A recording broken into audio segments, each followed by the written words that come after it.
आज मैं कुछ और प्रकाश डालना चाहता हूँ, कुछ नई रोशनी डालना चाहता हूँ और कुछ प्लेसमेंट पर भी चर्चा करना चाहता हूँ जिसके आधार पर आप अपनी कुंडली, अपने दिव्य चार्ट और अपने दशमांश चार्ट में गहराई से देख सकते हैं।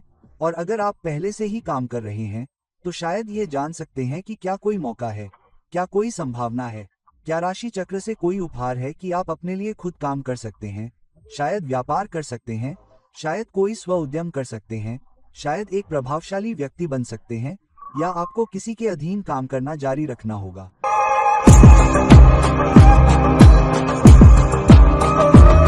तो आइए देखते हैं कि इन प्लेसमेंट को एक साथ देखने पर हम ये कैसे देख सकते हैं कि यह संभावना हमें दी गई है या नहीं। अब अगर आप किसी और के अधीन काम कर रहे हैं या किसी और के अधीन काम करना है, तो कुछ खास प्लेसमेंट दिमाग में आते हैं। ये है छठे भाव का स्वामी दशमेश शनि, कमजोर सूर्य, क्योंकि सूर्य ये भी दर्शाता है कि आप नेतृत्व की स्थिति में होंगे या नहीं, या फिर दिव्य चार्ट का कमजोर लग्न स्वामी। दिव चार्ट में ये सभी प्लेसमेंट इस ओर इशारा करते हैं कि क्या आपको खुद के लिए काम करने के बजाय किसी के अधीन काम करना होगा, और खुद के लिए काम करने से संबंधित प्लेसमेंट बहुत महत्वपूर्ण है। तीसरा स्वामी जो आपके स्वयं के उद्यम का घर है, आपकी अपनी पसंद जो आप खुद के लिए करते हैं और कड़ी मेहनत करते हैं, विशेष रूप से आपके स्वयं के उद्यम से जुड़े आपके प्रयास, जो विकल्प दिए गए हैं, उसका परिणाम प्राप्त करना।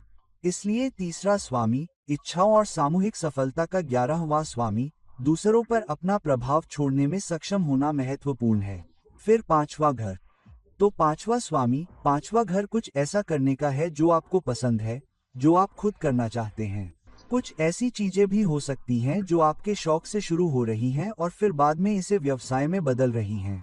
पांचवा घर महत्वपूर्ण है क्योंकि पांचवा घर 10वें घर से 8वां है। इसलिए यह आपके करियर या आपके पेशेवर काम में बदलाव या परिवर्तन को भी दर्शाता है, खासकर यदि आप एक सेवा को पीछे छोड़कर अपना कुछ शुरू कर रहे हैं। और फिर जाहिर है कि 10वें घर का स्वामी भी आपके दानव चार्ट में महत्वपूर्ण हो जाता है। और अगर आपको नेतृत्व का पद मिलना है, जो कि आप खुद के व्यवसाय में पाएंगे, तो सूर्य की स्थिति महत्वपूर्ण है, खासकर आपके लिए एक मजबूत सूर्य और अपने दम पर बड़ी सफलता के लिए एक लग्न स्वामी का होना भी महत्वपूर्ण है। अगर आपका सूर्य और लग्न स्वामी बहुत मजबूत नहीं है, तो जाहिर सी बात है कि आप खुद से सफलता पाने में कम सफल होंगे। तो फिर शायद आप खुद कुछ करने की कोशिश करने के बजाय किसी के अधीन काम करना बेहतर समझेंगे। लेकिन यहाँ हम भी एक चार्ट के बारे में बात कर रहे हैं, किसी के अधीन काम करना या खुद के लिए काम करना। तो दशमांश कैसे फिट बैठता है? अब आपके दशमांश का लग्न स्वामी और दशमांश का दशमेश ये पता लगाने के लिए महत्वपूर्ण है कि सफलता की अधिक संभावना कहाँ है। क्या यह किसी के अधीन काम करने में है या स्वयं के लिए काम करने में है, अपना खुद का व्यवसाय होने में है, अपना खुद का उद्यम होने में है? यही कारण है कि D1 चार्ट आपको दूसरों के अधीन काम करने की अधिक संभावना दे रहा है, विशेष रूप से छठा स्वामी दशमेश शनि प्रमुख हैं और एक दूसरे के साथ संबंध स्थापित कर रहे हैं, जो स्पष्ट रूप से आपको बताता है कि किसी के अधीन काम करना आपके लिए बेहतर हो सकता है। इसके अलावा यदि आपके दशमांश का लग्न स्वामी और दशमेश भी आपको छठे भाव के स्वामी के समान प्रवृत्ति दे रहा है, तो दशमेश शनि स्पष्ट रूप से समान स्थान पर है, विशेष रूप से दशमांश से जुड़ा हुआ है। वही ग्रह विशेष रूप से लग्न स्वामी और दशमेश शनि के साथ संबंध स्थापित कर रहे हैं या छठे भाव से संबंध स्थापित कर रहे हैं, तो भले ही जातक अपने दम पर कुछ करने के लिए बहुत प्रयास करे, फिर भी सफलता व्यक्ति से दूर हो सकती है। उदाहरण के लिए, यदि आपके D1 चार्ट का 10वां स्वामी छठे भाव में है और इसके विपरीत छठा स्वामी 10वें घर में है, और यदि शनि या तो छठे या 10वें घर में है, या उनमें से किसी एक पर शासन कर रहा है या लग्न में जा रहा है, तो आवश्यक के लिए किसी भी स्व उद्यम की बहुत कम संभावना है। और अगर यह D10 चार्ट के लग्न स्वामी और दशमेश से पुष्टि करता है, तो छठे भाव के छठे स्वामी या शनि के साथ संबंध स्थापित करना।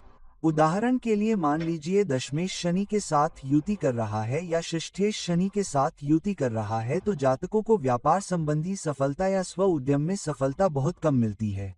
अब उदाहरण के लिए मान लीजिए कि वृषभ लग्न वाले व्यक्ति के दशमेश शनि छठे भाव में है और संबंधों की राशि तुला है, तो यह व्यक्ति वित्त से संबंधित उद्योग या बैंकिंग या IT या यहाँ तक कि बिक्री में भी काम कर सकता है, खासकर अगर चंद्रमा या शुक्र शामिल हो। या ये हो सकता है कि व्यक्ति शिक्षा से संबंधित हो, उदाहरण के लिए यदि बृहस्पति कार्य में शामिल हो रहा है, या सलाहकार मार्गदर्शक के रूप में काम कर रहा है, या यदि मंगल शनि के दूसरे घर में या शनि के साथ परस्पर दृष्टि में या लग्न में स्थित होकर कार्य में आ रहा है, तो वह विनिर्माण क्षेत्र में हो सकता है क्योंकि यहाँ शनि दशमेश है। तो आप न केवल प्लेसमेंट के आधार पर यह अनुमान लगा सकते हैं कि व्यक्ति किसी के अधीन काम करेगा या वह किस उद्योग में होगा या व्यक्ति क्या भूमिका निभा रहा है। यह प्लेसमेंट है, जैसा कि हमने कुछ समय पहले ऐसे प्लेसमेंट का उदाहरण दिया था।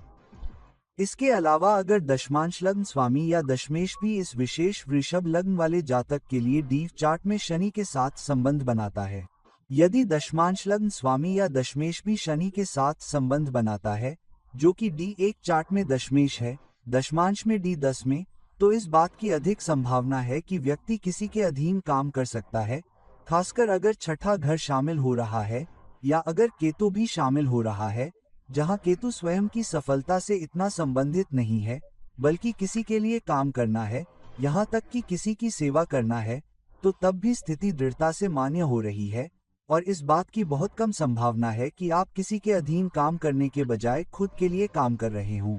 अब दूसरी तरफ, यदि तृतीयेश जो कि स्वप्रयास का तृतीय भाव है, वह एकादश भाव में स्थित है जो कि इच्छाओं का भाव है, तो राशि चक्र की शुरुआत में ही कम से कम कुछ तो संभावना बन रही है, या आपको ये संकेत मिल रहा है कि आपकी इच्छाएं स्वप्रयास या स्व उद्यम से पूरी हो रही हैं।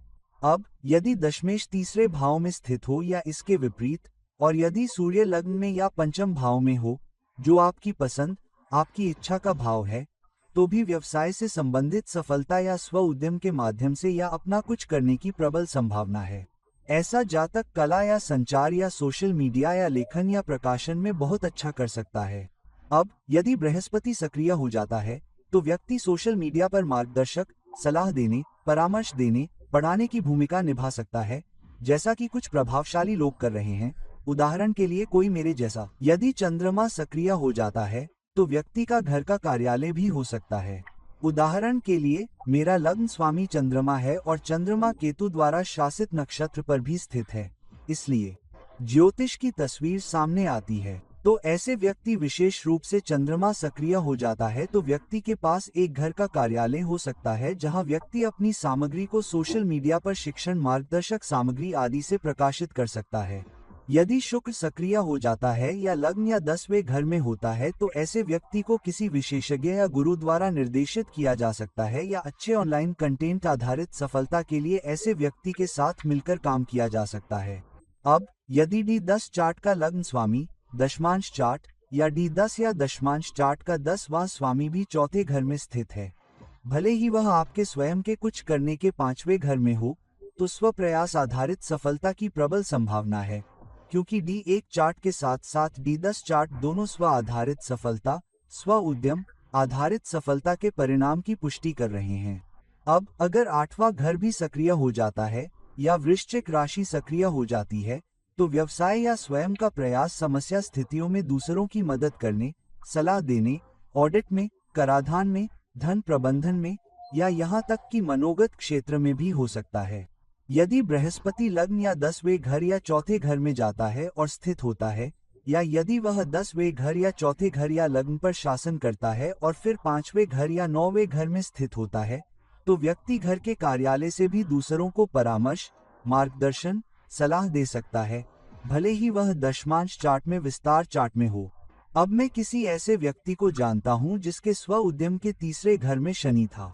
तीसरे घर में शनि स्व उद्यम का एक बहुत ही मजबूत स्थान है, जहां व्यक्ति किसी और के लिए काम करना शुरू करता है और फिर धीरे धीरे चुनौतियों और समस्याओं या कम विकास के कारण अपना कुछ करता है।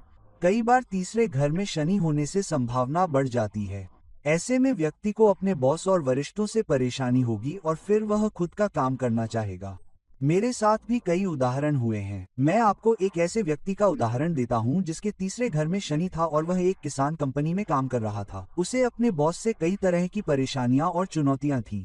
कम से कम 2 दशक तक किसी के अधीन काम करने और कई कंपनियों में काम करने के बाद वह मेरे पास सलाह के लिए आया और पूछा कि मैं इतना आगे क्यों नहीं बढ़ पा रहा हूँ।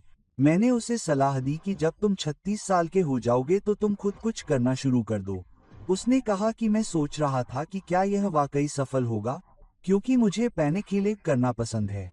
पायरेनिक हीलिंग अल्टरनेट हीलिंग नाम की एक चीज है। क्या मैं ये कर सकता हूँ और इसके जरिए मैं लोगों की मदद कर सकता हूँ?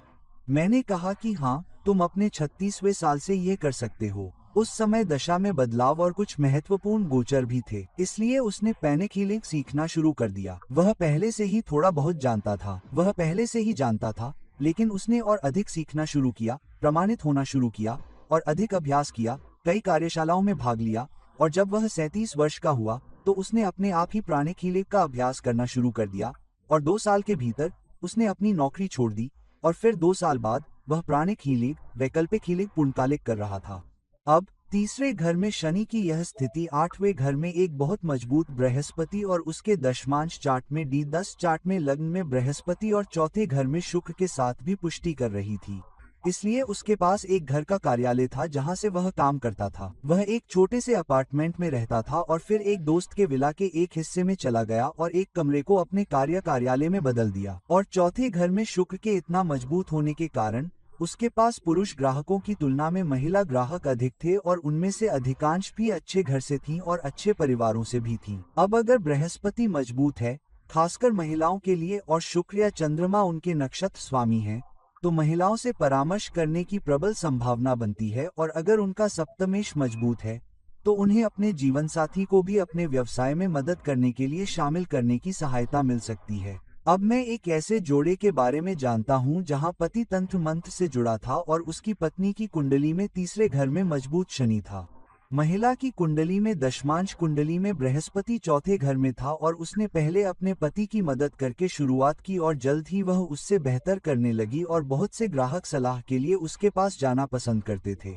तो अब एक मजबूत सूर्य भी आपको न केवल अपना कुछ करने बल्कि अपने पेशे में अग्रणी होने की प्रबल संभावना देता है, खासकर यदि बुध आपका लग्न या नक्षत्र स्वामी है, क्योंकि बुध वित्त के व्यवसाय का ग्रह है और सूर्य या तो लग्न या दशम भाव में है, तो ऐसी प्रवृत्ति और भी बढ़ जाती है।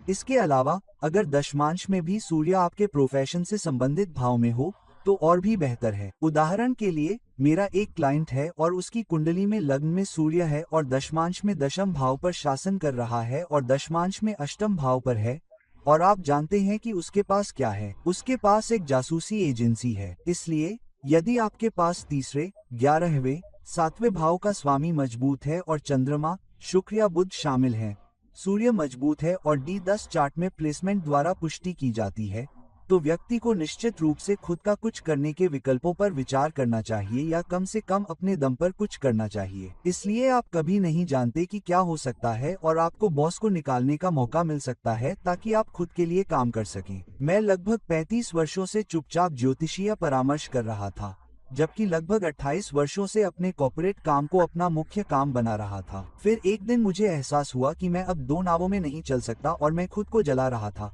अपने कॉर्पोरेट काम से थका हुआ वापस आ रहा था। तभी लोग मुझे फोन करके कहते थे, आप कहाँ हैं? हम इस विशेष कुंडली का विश्लेषण चाहते हैं, कृपया सर। उद्धरण चिन्ह। और मैंने लगभग 25 से अधिक वर्षों तक ऐसा किया, और मैं इससे तंग आ गया था, इसलिए मैंने अपनी नौकरी छोड़ दी। और पिछले 7 वर्षों से मैं बेरोजगार हूँ, मैं नौकरी से बाहर हूँ, लेकिन मैंने पिछले 7 वर्षों से अपनी पूरी तरह से परामर्श शुरू कर दिया है, और पिछले 2 वर्षों से, बस 2 वर्षों से अधिक समय से, मैंने अपना YouTube चैनल शुरू किया, और अब मैं अपने प्रबंधन परामर्श को एक शौक के रूप में और ज्योतिषीय परामर्श को पूर्णकालिक रूप से करता हूँ, जिसमें खुद के लिए बहुत अधिक समय है। इसलिए यदि आपके दिल में किसी के लिए काम करने के बजाय खुद का कुछ करने की थोड़ी सी भी इच्छा है, तो कृपया अपने D1 प्लेसमेंट की जांच करें और उन्हें अपने D10 प्लेसमेंट से मिलान करें। आप शमसा हैं, आप कभी नहीं जानते कि अगर आप कदम उठाते हैं तो क्या हो सकता है, और आप खुद को और अपने प्रियजनों को आश्चर्यचकित कर सकते हैं। साथ ही आप कहां पहुंचे। तो दोस्तों, अगर आप किसी और के लिए काम करने के बजाय खुद के लिए काम करने के इस अवसर का लाभ उठाना चाहते हैं, तो कृपया इस अवसर को देखें, क्योंकि आप कभी नहीं जानते कि राशि चक्र आपको कहां से रास्ता दिखा रहा है। हो सकता है कि आप अपना कुछ कर सके और शायद बड़ी सफलता पा सकें। तो अगर आप किसी चीज में हैं या किसी सेवा में काम कर रहे हैं या किसी के लिए काम कर रहे हैं और आप जानना चाहते हैं और आपकी इच्छा है कि क्या मैं अपना खुद का काम कर सकता हूं, तो इन प्लेसमेंट को देखें। आप कभी नहीं जानते कि आप खुद को आश्चर्यचकित कर सकते हैं। तो दोस्तों, इस वीडियो को लाइक करें, इसे शेयर करें और अगर आप मुझसे व्यक्तिगत परामर्श की तलाश में हैं, तो कृपया नीचे दिए गए लिंक पर मुझसे संपर्क करें। किसी अन्य वीडियो के साथ फिर से मिलते हैं। मैं आपका मित्र ज्योतिषी और मार्गदर्शक हूँ। नमस्ते।